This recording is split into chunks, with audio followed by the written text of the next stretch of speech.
I make so many of these videos where I'm talking, and half of them never get bloody uploaded anyway, including a lot of the mining ones I said I was going to upload and didn't. Um, you learn more as you go along, so sometimes you don't want to upload stuff that's not as knowledgeable as it could be. I was just looking at these here.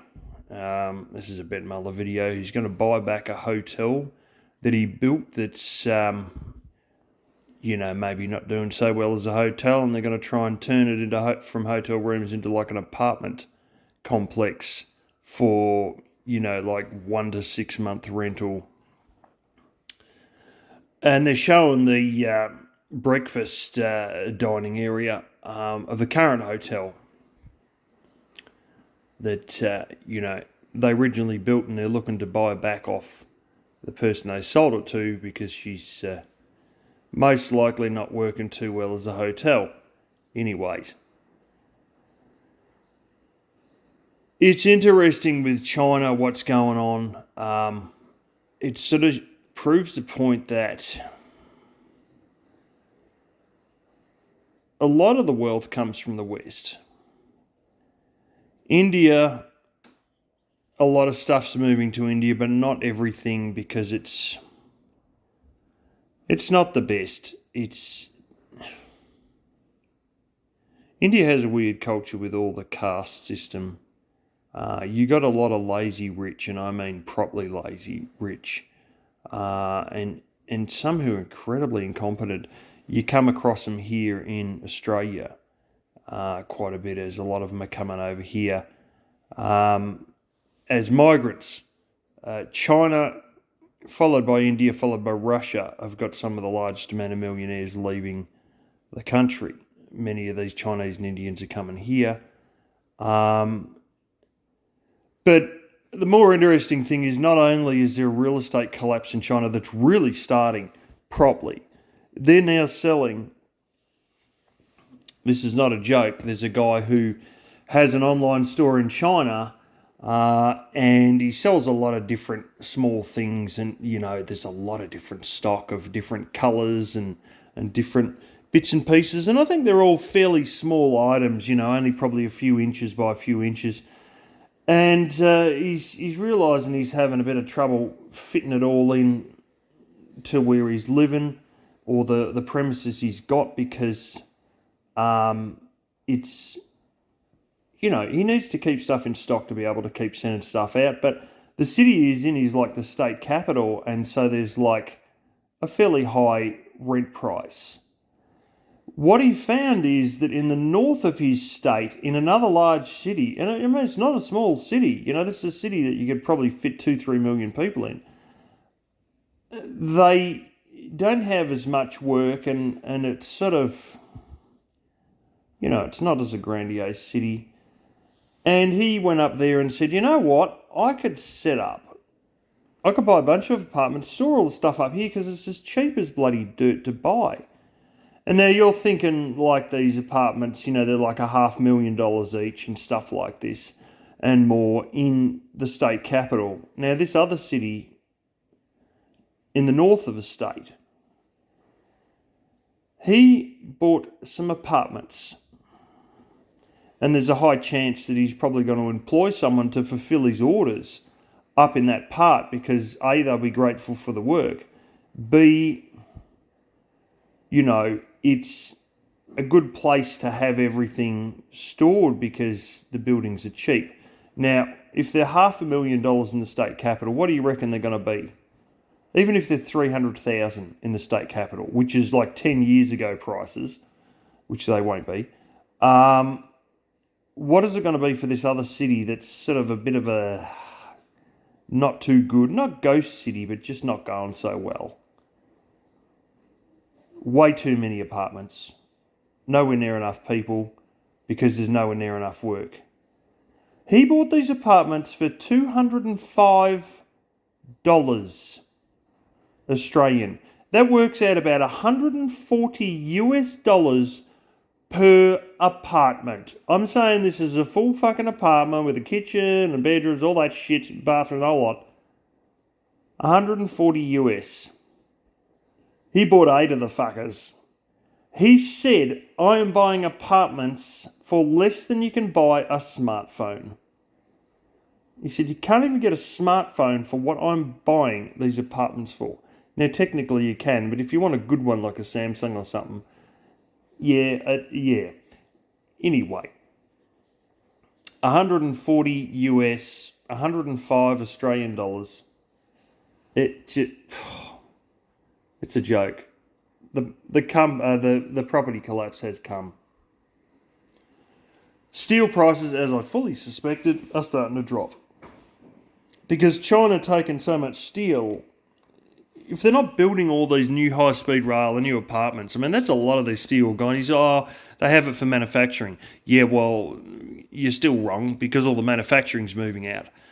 Not so much to India because of all the bribes and the bullshit and the, stuff that goes on over there. And, I'll be bloody honest, they've got power shortages and stuff. Pakistan's bad. India's not, terribly brilliant. I don't think a lot of these countries usually aren't. Most of this stuff is going to Vietnam. They have a land border with China. If these machines are too big to get out, they just truck the bastards down. They might get them on a ship. That's one way. It might be too hard to truck it down, but I think there's a fairly reasonable highway there. I think she's a bit of a rough highway, I would assume, especially as it crosses into North Vietnam. South Vietnam, because they've been capitalist, up until 1973 when the whole lot sort of imploded during the Civil War, and they come under the rule of the North. It's not the same sort of socialism. Socialism in Vietnam was really like a ability to sort of try to unite people, to create a sort of nationalism amongst all the peasants and stuff like that. It's not really the same, and there's so, since the 70s they've gone capitalist, but there's so much more capitalist than China is, even though technically it's a socialist country. You're very open to speak your thoughts there. You don't want to badmouth every government department if you own a newspaper, but people don't feel like they're going to get dobbed in and end up in the fucking gulag, And the other thing is Vietnam has shockingly cheap power, so cheap you can't get your head around it. And, while it's a bit of a bird's nest of wiring over there, if you can get a reliable power source and the power's as cheap as hell, and it's extremely cheap in Vietnam, why wouldn't you put industry there? And they have.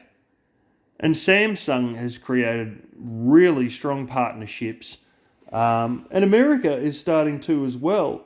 But Samsung's right in, and a lot of the Samsungs you buy now, except the really high-tier phones, most of it's made in Vietnam. You'll notice if you look at your earphones that come with your phone, if it's a Samsung, they're Vietnam. All the tablets are all Vietnam. A lot of it is. It's only the handful of the top phones that are still made in Korea for Samsung products. I suspect a lot of the appliances are also made in Vietnam as well. You got this, washing machines and stuff. My sister's got a Samsung bubble wash. I think it's the second one she's on. They have a little bit of a problem with the circuit board there because the vibration levels are so bad with the front loaders. She literally has the front veranda of the house vibrating as this thing's in the back of the house. I think it's sitting on the same floor joist, and it sort of echoes right through because it's on the same floor joist or something. I don't know, but actually it couldn't be because that'd be a bloody long piece of wood going the entire width of the house. Anyway, long and short of it is that a lot of industries pulling out of China, and a lot of money, and I mean more money than you could friggin' imagine. It's literally like $1.5 billion a day at one point there was leaving the country. It's astounding amounts of money exiting the country, and all the equipment and all the jobs going with it. And there's a hell of a lot of videos of Chinese that I see, you guys may or may not see, where they're all sort of saying, well, I was here for, 12 years, 14 years. And, 14 years, 15 years. One woman saying, I'm here 15 years and it's become, like a second home. I've done so much overtime, in the early years, and it sort of died down drastically in the last few years, 2-3 years. And now we're closing and it's all over, and I just can't believe that it's all over. And, I just spent so many years here that it's just stunning and sad that I've got to leave this place that I used to come to day after day, and I made so much money from, over the last 15 years. And there's many Chinese making their, videos on, well, this is the last day we're here, and I've come in and the boss has given me the required, I think they got to give them 1 month's salary or something like this when they lay them off. And the boss has just handed me the check, and they got guys here which are disassembling all the machines. The crazy thing is, you say that like this equipment, oh, well, they could sell it on. Yeah, well, the Chinese don't maintain stuff. I was even talking to a guy last week who's got a Chinese son-in-law who was explaining that to him, that they don't maintain stuff. And so you say, well, these machines, they'll all just take them to Vietnam. No, they actually don't. Because how are you going to sell it into another country miles away, and then you haven't even maintained the gear for 15 years, and you're going to sell it to someone in another country, and you can't even get access to any of these buyers. Almost all the equipment in these Chinese factories is just being thrown in giant skip bins, like dumpsters, and sold as scrap metal. They literally have scrap metal guys coming in with like dump trucks, just hurling all these sewing machines, all this stuff, just hurling them in the back and selling them as scrap metal. It's remarkable. A lot of these bosses have held out, hoping there's going to be more orders, and they're like almost praying. They sort of have this thing where they burn Josh paper and Joss paper. Many years ago, you might remember me with a whole ton of fake US money. That was all Joss paper. They sell it in the Vietnamese stores down in the state capital. In fact, there's not even that. There's any Chinese shops. There's another one nearer to me that I saw it all stacked in there. Now they have a lot of Australian money, fake Australian money that's, like a $10,000 notes or whatever. But you can get the $100 US ones. And when you look at them, like the outer ones are good, and then all the ones in the middle, it's like rubbish paper. It's like friggin' thick newspaper.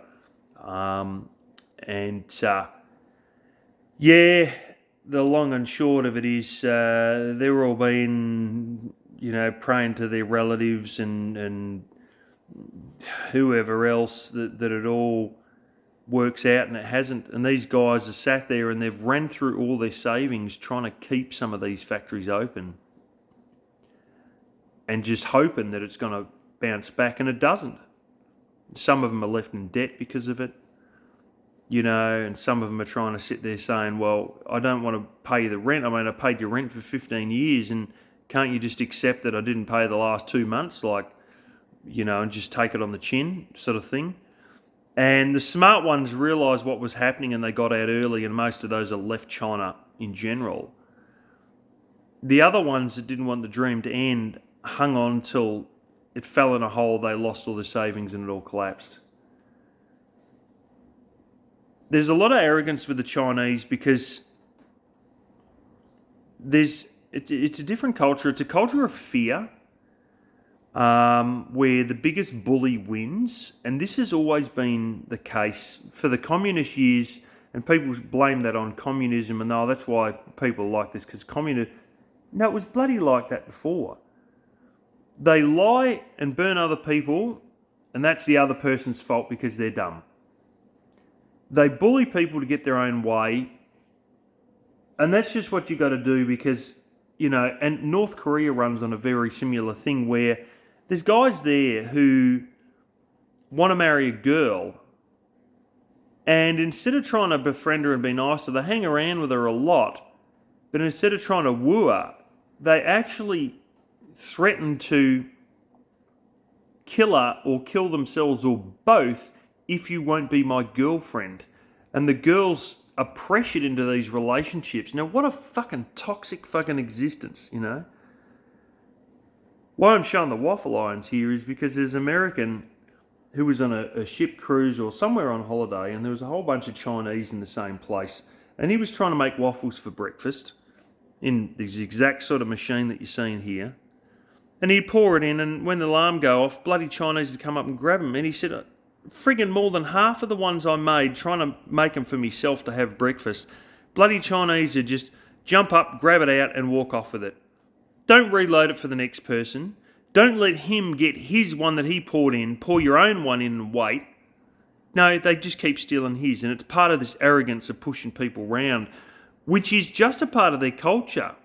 And from things I've heard, this crap happened before communism, because you've got to realise that they had World War II with Japanese. Long story, but yeah, I'm not going to go right into the details of Manchuria and all that. And then after that, they basically had a civil war, and they, were fighting together to get rid of the Japanese, both the communists and the nationalists. And then they ended up, by hook or by crook, ultimately the nationalists fled to Taiwan, and the communists took over the country. There's a lot of twists and turns, but, let's just get to the point here. It hasn't really helped them with relations with the West being so bloody arrogant. Some Vietnamese are like this. Most Vietnamese are nice. Some are friggin' toxic and arrogant.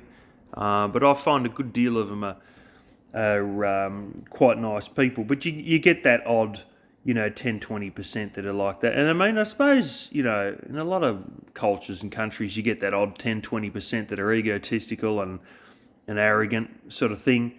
But the Vietnamese, very often, they're a lot nicer people, quite a lot nicer. Whereas the Chinese, it's almost like it's just the norm to be a fucking arsehole, without putting too fine a point on it. They sort of, they can be good if you're white, because they realise that you're, maybe they better not play this. Some will be, and others won't be. I remember Chinese boss, he was good if you're white. If you're Asian, though, he'd still pull that shit. He had people who were doing his vineyard, doing the pruning and stuff.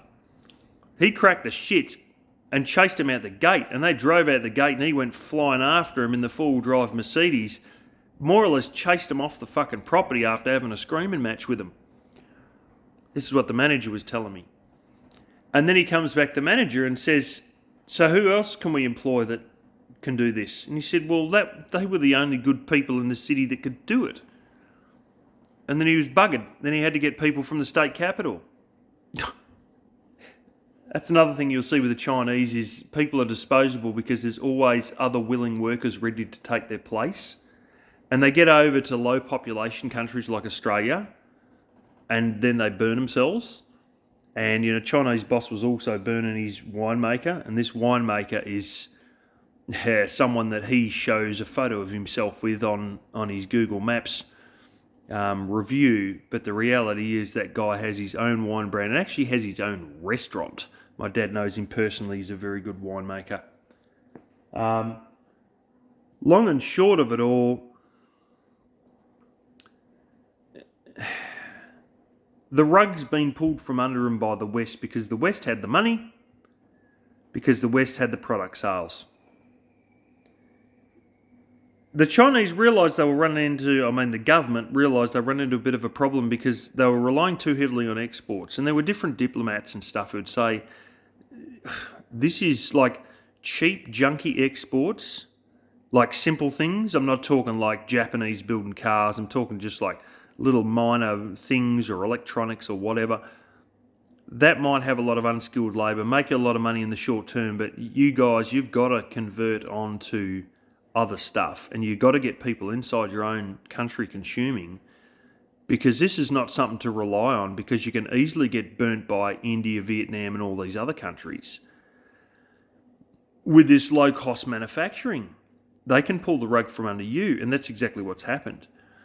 China did listen to them, but many things in China aren't planned out properly, and they're just sort of, everything's a short-term fix, and there's no like really deep long-term plans and stuff like that. Like this guy there who'd been working, there's a video of him throwing a big tantrum, and he's the most sun-weary looking Chinese you've ever seen. And he spent all this time doing like de-desertification, whatever you call it, where they try and get stuff growing in the desert to eliminate it being a desert. And he spent something like 15 years planting trees all fucking day long. And you can see some of the trees around him and all that. And what they're going to do now is, there was a great big ore body, what you guys might call a mine. Well, not a mine, it's a mineral reserve under the ground with a mine on one side. And he spent 15 years planting these trees, and then they told him that we're going to extend the mine because this is where the ore goes, is underneath your trees. And he was having a tantrum because the last 15 years of his work were just going to be fucking bulldozed or maybe turned into firewood because they were extending the mine. And they said, like, they could have drilled a few core samples and checked that this is where the ore goes and this is how far the mine goes, and then tell him, well, this is your perimeter, we're going to mine this part. Don't bother planting anything here because we've got to rip it all out. Only do this side, this part, this area, because, and work towards this way here, because it's all going to be ripped out. But they didn't. And he was cracking the shits because the last 15 years of his life had been for fucking nothing. I mean, he got paid, probably absolutely fucking peanuts. But his sense of achievement has just been all washed down the drain, and he threw a good tantrum, and that went viral over there. Nothing's really thought out too well. They did heed the warnings that they're relying too much on cheap exports. They tried to get the locals to become consumers. The trouble is, Chinese are so tight that most of them didn't. They only bought what they need, and they didn't, use all these or buy all these cheap bits and pieces that they export to the West. And now the game's over. They don't have a great deal of internal consumption, aside from just your necessary stuff, your foods, and all that. And things are looking bloody grim. Things are looking terribly grim. There's a lot of stuff that's just done to qualify for government credits. There's tons and tons of EVs that were bought and even registered. Like, they got number plates on them and the whole lot to meet this target. So they got this huge government bonus. And then they just let them all sit there and they're all just going mouldy. I've seen the video. There's a guy over there who's like a documentary maker of these things where things boom too much, and he done one on all the bicycles over there where they got those rental bicycles, and it went insane. And it shows them in a big pile holding them all in, and they're there stripping all the tyres off and basically putting them through a crusher for scrap metal, and get rid of them all. And you just sit there thinking, wow, this is just crazy. I wish it'd go the same way as these houses where they'd rip all these electronic boxes off the bikes and sell them to people in the poorer areas for peanuts. So instead of it all just being crushed or all just being thrown in landfill like a lot of these things are, people could use it. So they had these rental cars where instead of rental bikes, it was rental EVs. And that's another one. They're all just sitting there all going, and all the interiors, like, the seats are destroyed with mould. And you just think, this is terrible. Couldn't they do something with it. Like, even if you just strip the interior out, put new seats in, couldn't they sell them to people who just, strip the carpet out, put vinyl in like they do in taxis in Australia, where you just have a vinyl floor, and then, like, new seats in and sell them? But this is the thing, like, a lot of this stuff, it's probably also legally tied up they couldn't. I just sort of think, like, you can at least rip out the bloody battery in the drivetrain, can't you? Really? Like, can you do something with them? But this is the thing, they might not have anyone willing to buy them. So what can you do with something that there's an oversupply of that you can't sell? Well, you can drop the price, but, like, if everyone's going broke and it's got no money, you can't sell the bloody things anyway. There's large areas there where there's cities where people are literally making a living off live streaming. Like, I'm talking, there's a city where, and I've seen the photo, they show people living under a bridge, and like 1 in 3 of them has got the selfie stick and they're live streaming on their phones. There's other ones where they've done what they've done in South Africa for the homeless, where they have a whole heap of concrete pipes and people sleep in these concrete pipes stacked on each other, and you can see they've got like little solar panels set up just to charge your phone and stuff like this, and they've just got like a rug on each end for a bit of privacy, and it's just... And these people, like, this is the old people. No, that's not. Most of them are like 25 to 27 years, like 25 to 30 years old, living in fucking concrete pipes because there's no work. What are you going to do, sell them a fucking EV? What for? It just... That guy who bought all the cheap apartments, he was saying, these would be good for people up here who want to do live streams and stuff like that, and it's like, it probably is, but like you start to wonder, and they've started to notice this, a bit like YouTube and a bit like all these other things, how many live streamers can you have before nobody's making jack shit out of live streaming? It's one of these things. You can't have the whole country fucking live streaming. But it's, there's now a meme going around, and they're even selling it. There was a point where they had famines, and someone my mum knows who's Chinese lived through this as a kid, and he was on a more or less a starvation diet as a young boy. He thinks vegetarians are nuts. He said, why wouldn't you eat something that's good for you? You should all be eating meat, blah, blah. And he said this, I would have been, I grew up half-starved. And this doesn't make any sense to see this to me. They had famines. And of course, the first thing that they end up not having, and the communists were great for this one, is shortages of meat. And then it went down to, rice, and they didn't have much rice, and then it went to vegetables and all this stuff. Basically, it got so fucking bad that they were cooking river rocks with a bit of sliced spring onion or garlic and a bit of chili on top and a bit of pepper. And they would sit there and they would and some oil, and they would sit there and they'd suck these rocks to suck the oil off them and basically, chew away on these bits of condiments of garlic and bits and bobs that have been mixed through. Really for the sole purpose to feel like you're eating. So you end up putting the rock in your mouth and you lick it and slurping all the stuff off it, and you spit the rock out, and then you go for the next one. And it gives you the sense that you got a bowl full of food, and you're just... It's a bit like people when they give up smoking. Part of smoking was to have something in your fingers and be flicking it and playing with it. And then you'll see them, playing with pens a lot more and stuff like that. And they've, part of it is the actual finger movements and manipulations of the cigarette.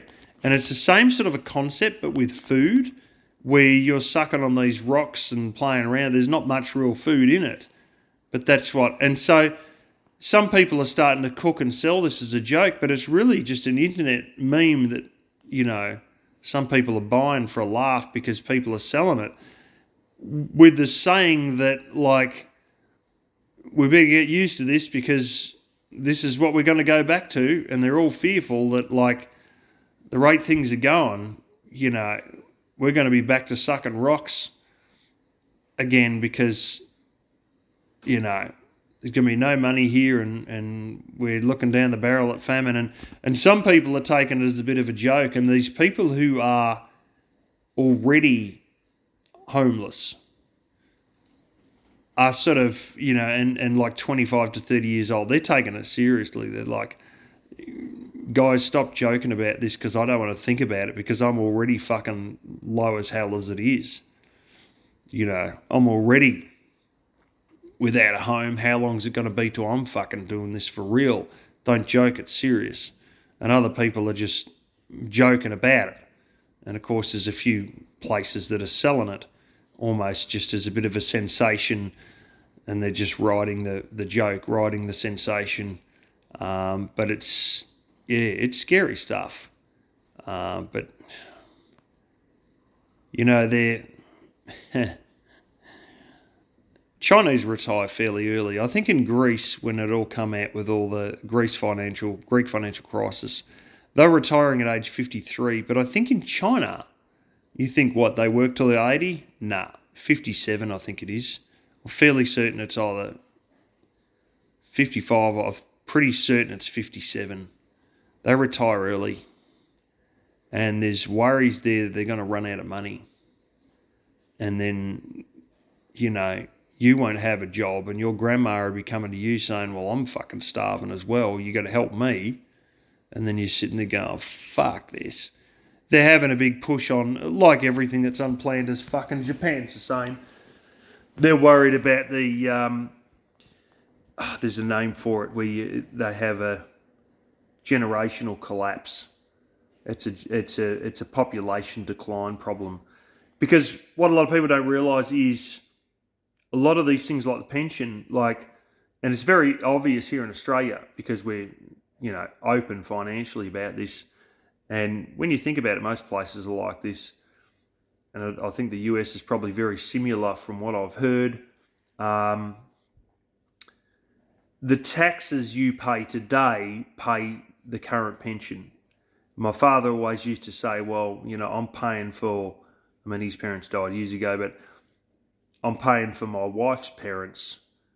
And, they're going on about, the pension needs to be more. And it's like, well, when I come to get the pension, is there going to be enough fucking money for me? Because I'm paying everyone else's pension now. I want to make sure when I get to a pension, there's going to be enough for me. And it's not going to be like, oh, well, stiff shit.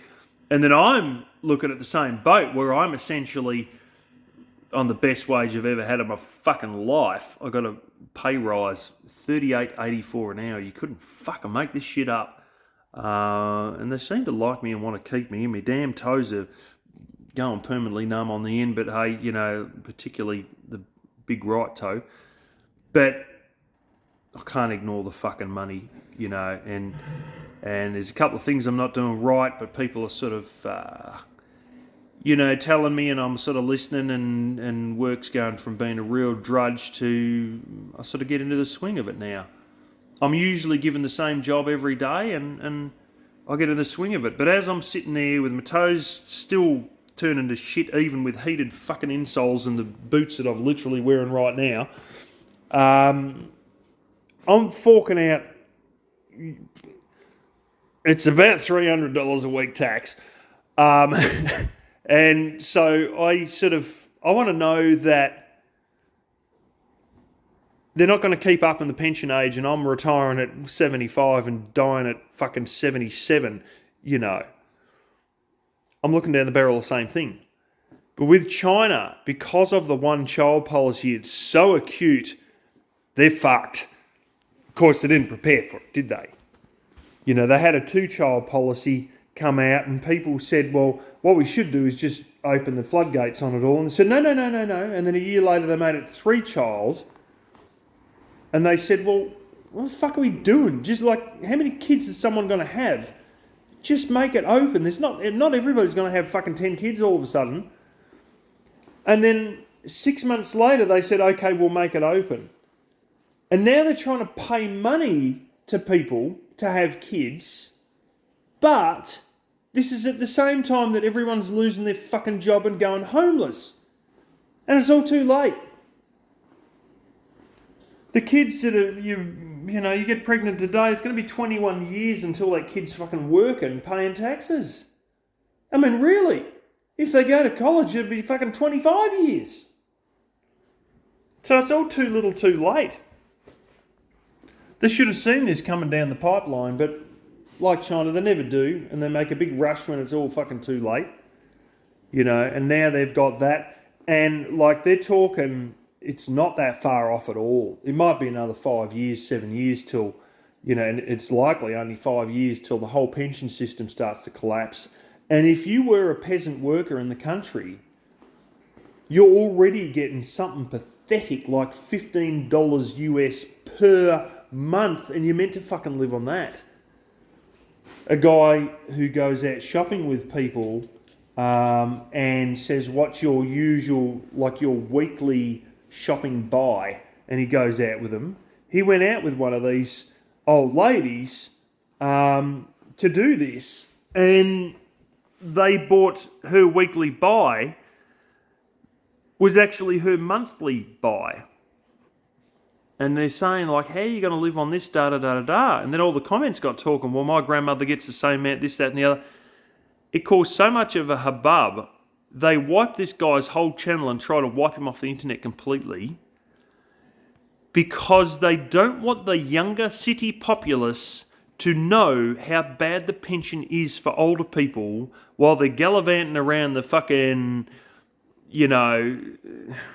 Asia trying to threaten their neighbours with warships, making artificial islands, blowing all this money on high-speed rail, and they're saying, hang on a minute, these pensioners are getting fucking nothing. Why don't we give the pensioners who we're meant to respect as part of our respect for the elderly in our culture, why don't we give them enough to fucking live off instead of gallivanting around the friggin' region trying to run every country and trying to fund these big things and do all this other big high-flying bullshit while people we've got to just spent all their days working in fucking rice fields to get just bloody ignored, And so they had to quash that conversation.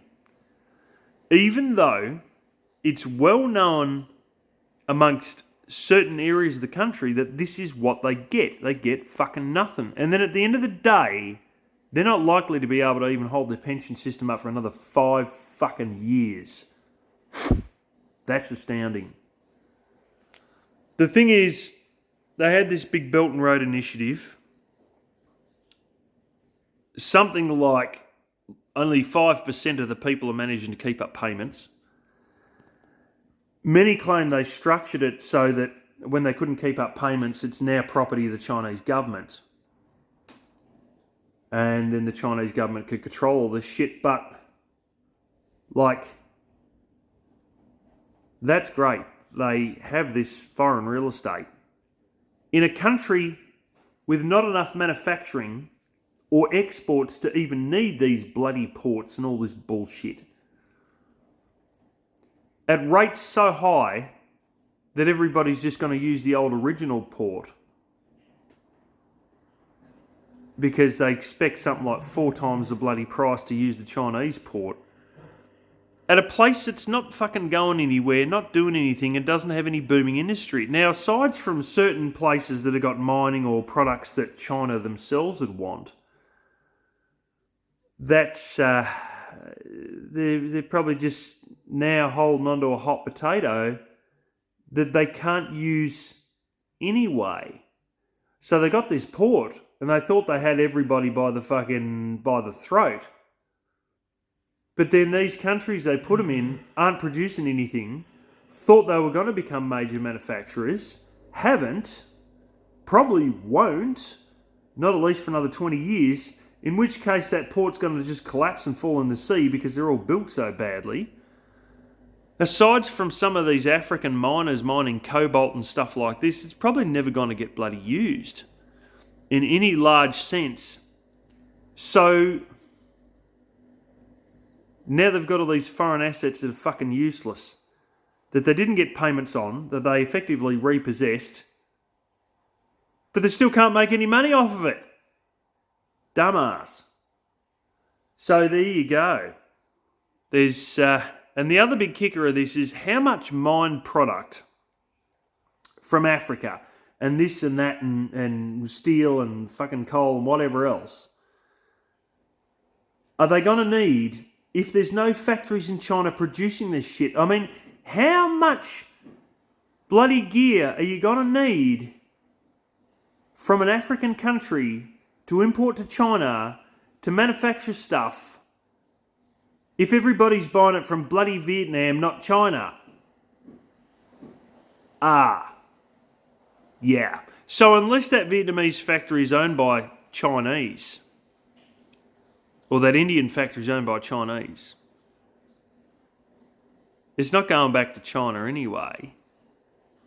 And it's likely not even going to be used. And, you know, it's one of these things that it's not going to even come close to paying off the fucking capital that it costs to build. Because like they make shit projects in China, they've found most of these foreign projects are shit. Pakistan's found it out right around the same time they're running out of foreign reserves and are going to basically just about run out of food. Not entirely, because they do have a rice growing region down in the southeast, in Punjab, which is a province that sort of straddles both India and Pakistan. But because they're like the fifth most populous country in the world or something, they're not going to be able to import enough food that they need. And on top of that, only a few months prior, they have this big dam that's sort of backed up by a mountain, built into a mountain, which all worked out well because the mountain's taken the brunt of it. But they've got a concrete pipe that goes like a mile through or a kilometre or something, drilled through the mountain. The bloody pipe has chunks of concrete falling off, going down towards the turbines, ready to smash the turbines up. They've had a bit of the pipe break away already, and I don't know if it's damaged one turbine, but they realised that things were not what they should be doing. And this damn thing's only 5 years, 7 years old, and they've had to turn it off in a country that already had an electricity crisis. Another one in, what's his name? It's only about, 5 kilometres or something, 5 miles from a active volcano where they've built this dam. They've now found something like 48,000 cracks in the dam wall because it's made out of fucking rubbish Rio and rubbish concrete, all bought from China, obviously. And they're really predicting that one day the wall's just going to let go and the whole dam's going to flood everything below it and kill a bunch of people. And this thing's fuck all old. It's like 5 years old. And great, you know, all this stuff they've built is the same dog shit quality they've built everywhere else. Because the contractor got the contract, but to make any money on it, he had to just make it a piece of shit. And at the end of the day, they said, who's going to fucking chase us? This is built in another country. What, are they going to sue us in Chinese court? Of course they're not. And if they do, I'll just pay a bribe and get out of it because I've got connections. You know, and so they really didn't give a shit about half these things they built. But it's all funded by Chinese banks. You know, with the payments being from third world governments who can't afford it. A lot of these I thought were just in Africa. Turns out there's a whole ton of them in South America. But anyway, as I always say when I'm looking at all this, couldn't happen to a nicer bunch of arseholes. I got nothing directly against the Chinese, but, you know, many of them, arrogant, wealthy, they deserve what's bloody coming to them, you know. And things are brewing a bit there amongst the younger people who realise that it's all falling to bits. To the point they had a lot of protests and the government listened to some, but it's still brewing, it's still rumbling, and they're facing more protests. And if it gets to the point that the pension system collapses and there's no jobs and people are almost homeless, don't be terribly surprised if there's videos surfacing of people getting a fucking sledgehammer through the Rolls Royce fucking windscreen and getting ripped out alive and torn to shreds on the street. It's liable, the way things are going, things could get very savage. The communists may or may not hold power, but don't be surprised if there's a whole ton of them who sort of might get, particularly the ones not in the large cities, who might meet a worse fate than they ever expected to. Because if you've become super wealthy in a country where there's a lot of poverty and people are borderline starving, that's the sort of shit that caused the Russian Revolution. That's the sort of shit that causes communist revolutions. And you're a so-called communist playing out the same sort of shit that caused communist revolutions, you might cause another one. But when you've been running around with a badge of communism the whole time, with your little red flag, it might really end badly and taint the whole idea of communism ever having had any benefits other than for the people who were the elite rich, who just were predatory capitalists waving a communist flag.